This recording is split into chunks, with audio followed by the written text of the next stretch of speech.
अकोट शहर विकास मंचाला जिल्हाधिकाऱ्यांची मान्यता, राजकीय वर्तुळात खळबळ।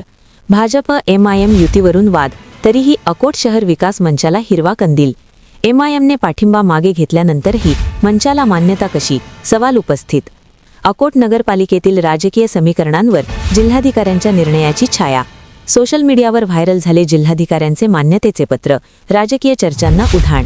बातमी आहे अकोल्यातून। अकोट नगरपालिकेत भाजपने स्थापन केलेल्या अकोट शहर विकास मंचाला जिल्हाधिकाऱ्यांकडून मान्यता मिळाल्याचं पत्र सोशल मीडियावर व्हायरल होत आहे।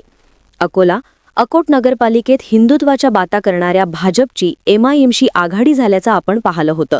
मात्र नगरपालिकेत बहुमत नसलेल्या भाजपने 5 नगरसेवक असलेल्या एमआयएमला सोबत घेतले होते।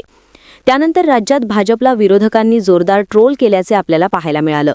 आता अकोट शहर विकास मंचाला अकोल्याचे जिल्हाधिकारी वर्षा मीणा यांनी मान्यता दिल्याचं हे पत्र समोर आलं आहे।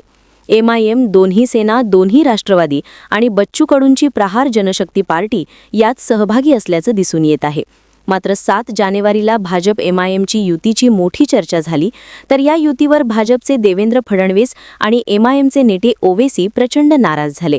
त्यानंतर एमआयएमने दिलेल्या अकोट शहर विकास मंचाला दिलेलं समर्थन मागे घेतल्याचं पत्र समोर आलं, तर ते पत्रही एमआयएमने जिल्हाधिकाऱ्यांकडे सुपूर्द केलं आहे। परंतु अद्यापर्यंत एमआयएमच्या पत्रावर काय कारवाई झाली हे कळू शकले नाही। मात्र जिल्हाधिकाऱ्यांनी अकोट शहर विकास मंच या गटाला दिलेल्या मान्यता दिल्याचं हे पत्र आता सोशल मीडियावर व्हायरल होत आहे। अकोला जिल्ह्यातील अकोट नगर परिषद येथील अकोट शहर विकास मंच या गटाने निवडून आलेले सदस्य, पक्ष यांनी गट स्थापन करण्यासाठी शिफारस केली होती। दरम्यान नियम 5च्या तरतुदीनुसार नमुना 4 मध्ये नोंद घेण्यात आल्याचं पत्र समोर आलं आहे। नियमित ताज्या बातम्या पाहण्यासाठी प्रहार 24 तास न्यूज चॅनलला सबस्क्राईब करा।